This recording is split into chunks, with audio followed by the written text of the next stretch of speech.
In this video, I'm going to show you how to check your TikTok account to see whether it's got any community violations.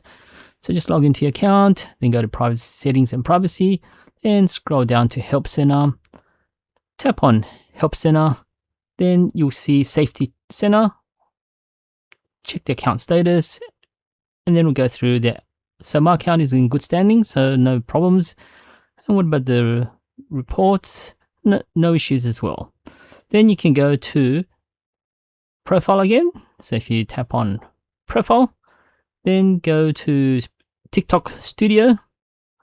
Once you're in there, scroll down, keep going to the bottom section here where it says Account Check. That one there, and it's going to go through and check the account, check some of your video, and there are no outstanding issues. So these are the system notification. I haven't received any violations as well, so that's something to check. So my account is in good standing.